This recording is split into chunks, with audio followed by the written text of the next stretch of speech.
Insight Amski Peep Sight. Je viens de me faire un petit cadeau. Je vais changer le Peep Sight de mon arc. Le Peep Sight que j'ai installé présentement sur mon arc, c'est un Peep Sight que l'ouverture est fixe. C'est un Peep Sight qui est conçu pour la chasse, donc l'ouverture est assez grande pour laisser rentrer de la lumière pour que, en faible luminosité, ça fonctionne. Donc, dernières heures de chasse, c'est important d'avoir un Peep Sight qui est ouvert au maximum pour avoir le plus de lumière, voir très bien sa target. Par contre, pour le tir à la cible, plus le trou est petit, plus l'enlignement du Peep Sight avec la mire avant, on gagne de la précision. C'est sûr, parce que quand on regarde un Peep Sight, qu'on regarde notre pin, il faut la mettre dans le centre du Peep Sight. Donc, du rond qu'on a devant l'œil, on enligne la pin en plein centre. Plus le rond il est gros, plus il y a des champs, des marges d'erreur. Plus le rond il est petit, plus c'est plus facile de l'aligner dans le centre. C'est logique. Fait que cette petite babelle-là qui est intéressante que je viens de m'acheter, c'est un Peep Sight qu'on peut visser à l'intérieur du Peep Sight. Différentes ouvertures finalement.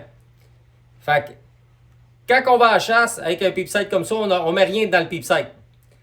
Puis quand on tire à la target, on peut mettre le plus petit, on les essaye, on y va avec celui avec lequel on est le plus confortable. Donc on installe notre petit adaptateur pour réduire l'ouverture de notre Peep Sight. Fait que c'est super intéressant pour aller chercher et gagner de la précision. Si on fait du FITA, moi, je pense que dans une salle, par exemple, où c'est super éclairé, le plus petit va faire très bien l'affaire. Mais si on fait du 3D et tout ça en plein jour, on peut y aller quand même assez petit, mais ça va être à tester. Essai-erreur. J'en ai jamais installé, j'ai jamais tiré avec ça.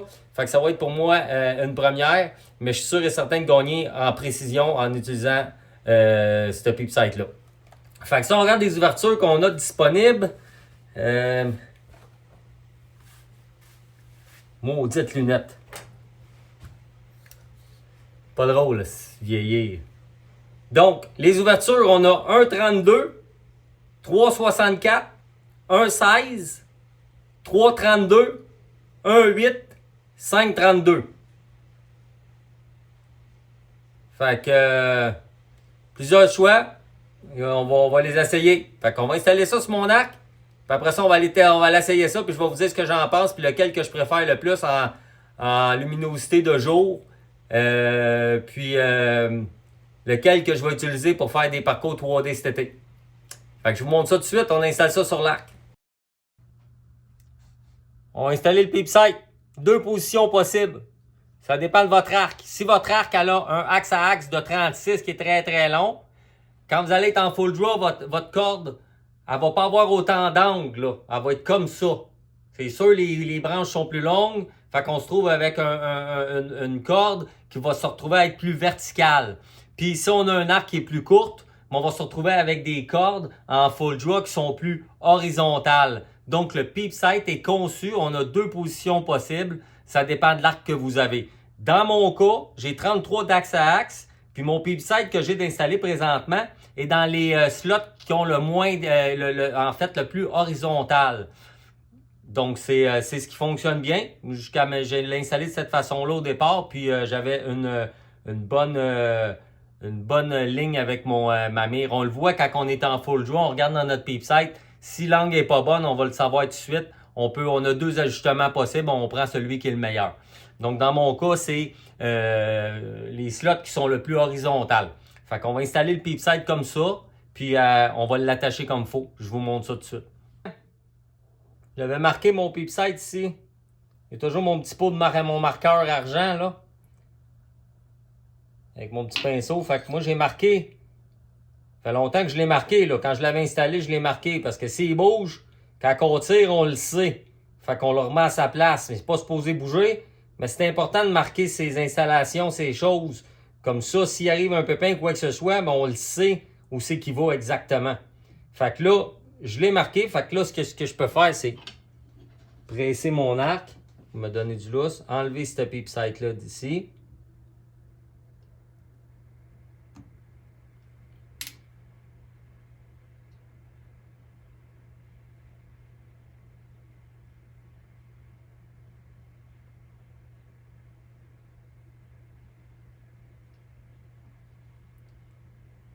Sélectionnez les bonnes slots.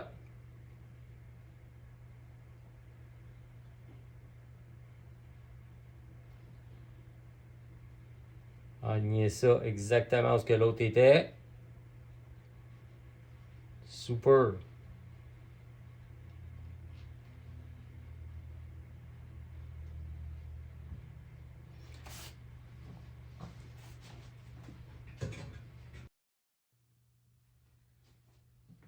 Bien important, le PeepSight, il faut qu'il soit en ligne avec le D-Loop.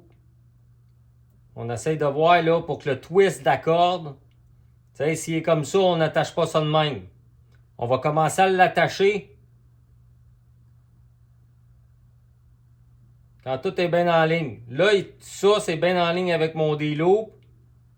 Là, je vais attacher ça, solide. OK? Un petit détail.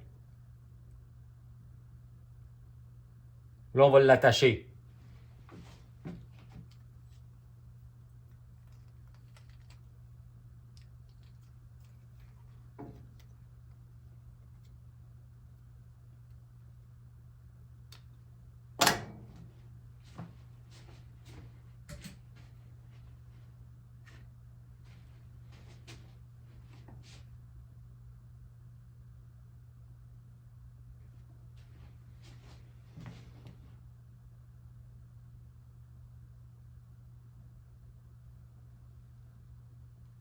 Et squeezer ça dans la corde. Passe un petit bout de fil ici le long. Là, on commence à faire nos twists. Par-dessus ce fil-là, on en veut 6. Minimum. Plus, c'est pas grave. Moins, pas assez bien attaché. 1. 2. 3. 4. 5. 6. 7. On va faire un 8e. 8. On amène la corde sur le bord, on en fait 8 autres. Minimum 6. 2. 3.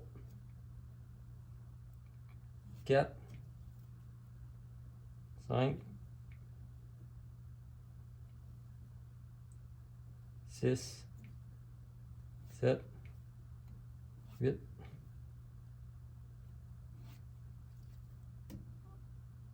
9.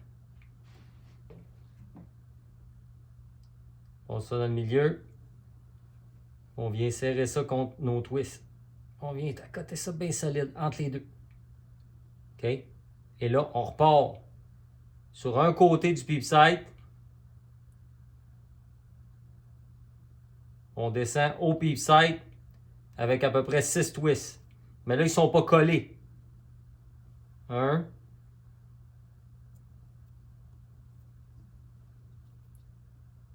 2.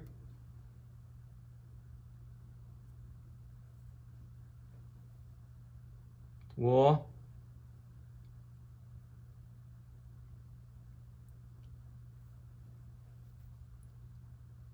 4.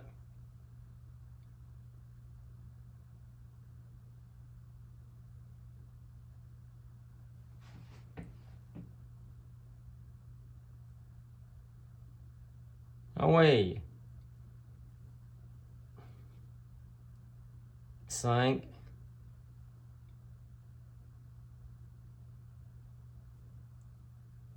Le 6e, on vient le serrer proche du pic. OK? Et là, on va venir faire passer par-dessus le PeepSight pour un tour et demi. Un tour complet, puis on revient pour revenir sur l'autre côté, puis on part sur notre corde sur l'autre côté, à l'opposé de ce qu'on vient de faire. On en refait 6 pour redescendre. Puis le premier, il s'en vient squeezer en arrière du PeepSight. 1.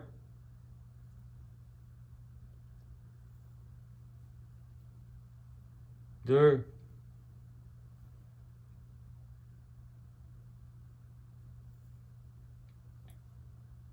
3,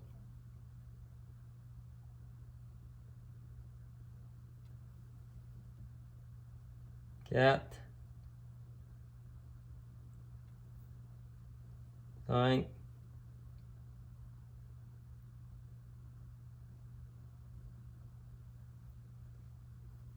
6. Et là, on vient attacher tous nos deux cordes ensemble. 1, 2, 3, 4, 5, 6, 7. Là, ce qu'on va faire, là, moi, mes taux, là, c'est comme ça. Je m'en vais un peu plus loin.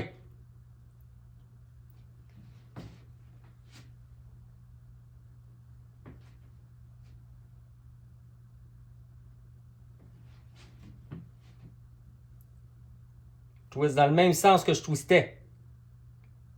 Mais au lieu de m'en aller par là, je m'en reviens par en dedans. 6 taux. 1, 2, 3, 4, 5, 6, 7. 7 tours. Et là, on s'en vient amener la corde ici. Et là, ce qu'on va faire, on va cette loupe-là, on continue nos twists qu'on faisait. Là, on en a fait 6, là. 6, 7, là. On va continuer. Dans le fond, on va dérouler ce qu'on vient de faire là, puis on va le rouler par-dessus notre petite corde ici. Puis après ça, on va tirer l'excédent. Regardez bien ça. 1,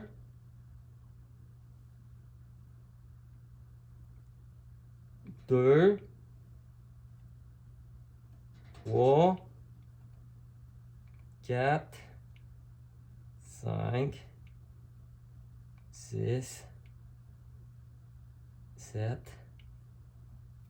Et là, on se retrouve avec une petite loupe ici.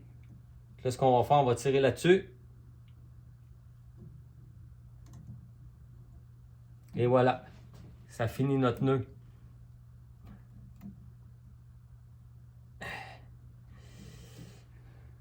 En ligne avec le déloup. C'est beau. On a des petits bouts qu'on va brûler. À peu près un demi-pouce. Demi-pouce.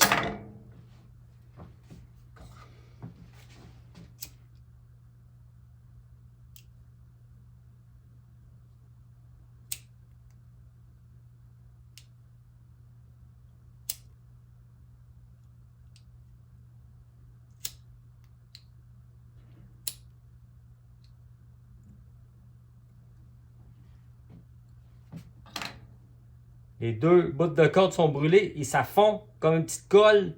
Puis tu viens de l'écraser comme il faut. Là, il faut faire attention quand on brûle. Pas brûler en dessous de la corde pour brûler notre fast flight, là, notre corde, c'est pas du fast flight, là, mais en tout cas, faut pas brûler ça. Fait qu'il faut pas chauffer en dessous de la corde. De côté, pas de problème, mais pas un long contact, là. Tu sais, faut faire attention. Fait que c'est réglé. Mon nouveau PeepSight est installé. Il est installé à la même place que l'autre était. Parce que j'avais une petite marque sur ma corde. Puis on le remet à la même place. Fait que ça, c'est beau. Fait que là, on va pouvoir tester ça puis mettre des inserts, comme je vous disais, pour pouvoir avoir amélioré au niveau de la précision. Fait que voyez-vous ici, j'ai un petit outil, puis j'ai comme un genre de petit rond au bout là. C'est ça ma mire là, que je vais visser. C'est comme une petite doigt là. Fait que tout ce que j'ai à faire, c'est que je m'en viens visser ça ici à l'intérieur. Le trou, j'ai la mire 1,16 que j'ai décidé de prendre. Je peux aller jusqu'à 1,32. J'avais un quart d'après moi. Là, j'étais à 1,16, 4 fois plus petit mon trou que j'avais. Donc, je vais avoir une meilleure précision. Mais j'aurais pas aller avec 1,32. Mais je pense qu'un 16, ça va être bon. 1,32 pour du phyto à l'intérieur, peut-être. Un 16, je pense que pour le 3D, je pense que c'est raisonnable. Fait qu'on va aller essayer ça.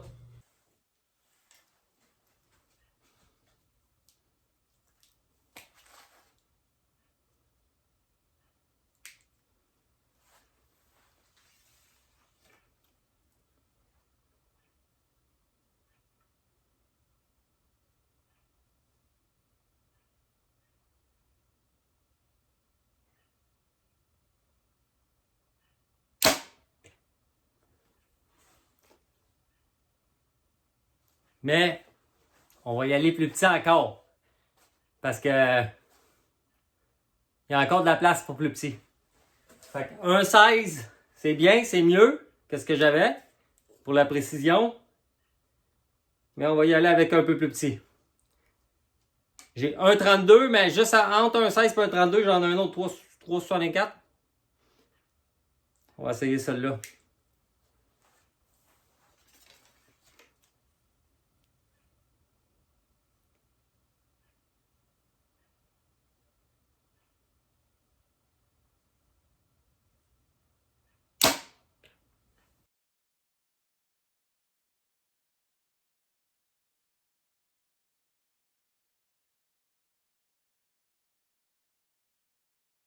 Fait que 1,16, c'est un petit peu. C'est plus petit que ce que j'avais. Pas mal plus petit, c'est plus précis, oui. Mais je voyais quand même très bien. Fait que je me suis dit, je vais essayer le 3,64. Fait qu'on va essayer ça tout de suite. Puis après ça, il en reste juste un, c'est 1,32. Mais je pense que 3,64, ça va être très bien. Fait qu'on essaye ça tout de suite.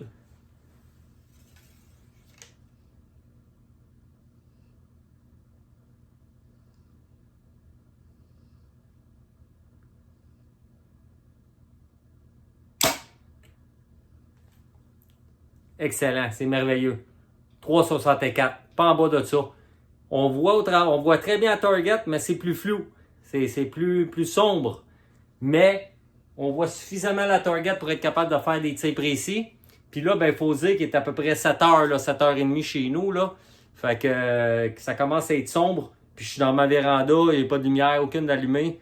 Fait que ça a l'air peut-être éclairé là, parce que mon iPhone il prend des belles vidéos. Là, puis, mais il n'y a pas beaucoup d'éclairage. Puis je vois quand même bien. Fait que ça a bien de l'allure. 3,64, je n'irai pas plus petit que ça.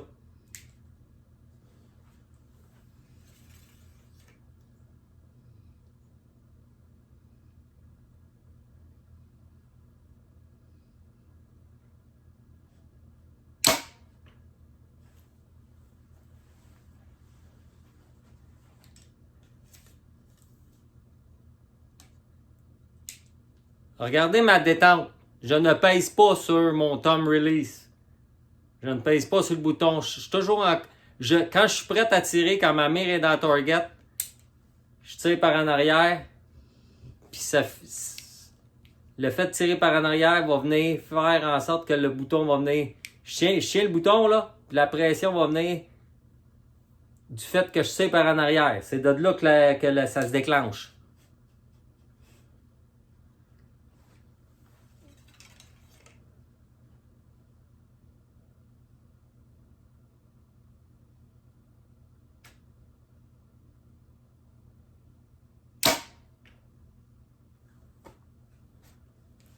Très tendre. Très, très tendre. Dès que je suis dans la position, la mire est à la bonne place. Ce que je fais en fait, là, c'est que je viens squeezer mon omoplate comme ça. Fait que ça tire sur le déclencheur puis ça fait déclencher. C'est comme ça qu'on tire. C'est comme ça qu'on est supposé tirer. C'est pas en pesant dessus.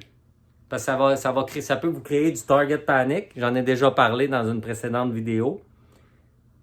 On ne réussira pas à avoir une précision accrue en faisant ça.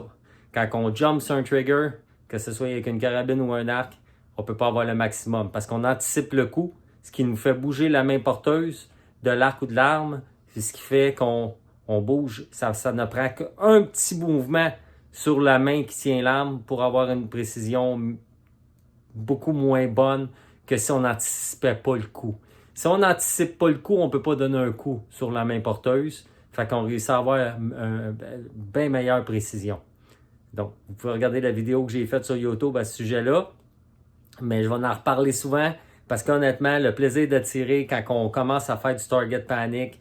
Le target panic, c'est quoi? C'est de l'anxiété généralisée, de l'anxiété générée par le vouloir d'avoir une précision. T'sais, on veut tellement avoir une bonne précision que là, on en fait quasiment de l'anxiété. Puis cette anxiété-là fait en sorte qu'on va déclencher pas de la bonne façon notre arc ou notre carabine, puis on va avoir pas une bonne précision. Donc, pour éliminer cette question de target panic-là, il faut apprendre à tirer avec on appelle un surprise shot, un effet surprise. Le coup, il faut qu'il parte par surprise et non quand que go, je pèse. Non, on pèse tranquillement sur une gâchette d'une arme, puis un moment donné, le coup, pow! Wow! On est surpris. C'est sûr que si la croix est dans le target, c'est sûr que le boulet s'en va là. Puis dans le cas d'une flèche, la même chose. Si quand on est miré à la bonne place, puis que touc, ça se déclenche, la flèche, ça s'en va où ce qu'on était miré. On ne l'a pas anticipé, ça a parti par surprise. On n'a pas donné de coup sur la main porteuse. On a réussi à avoir une super de bonne précision. Fait qu'en tout cas, j'en ai parlé. Allez voir ma vidéo sur YouTube. J'en vais reparler. Puis j'arrêterai pas d'en parler. Parce que moi, ça fait 30 ans que je tire de l'arc. Puis j'ai compris que je faisais du target panic il y a à peu près il y a 2 ans à peu près. Puis j'ai corrigé ça en changeant toute ma façon de tirer. Il y a 1 an, j'ai décidé de tirer avec un thumb release en back tension. Et c'est une façon de corriger notre target panic. Fait que à plus la gang pour d'autres vidéos.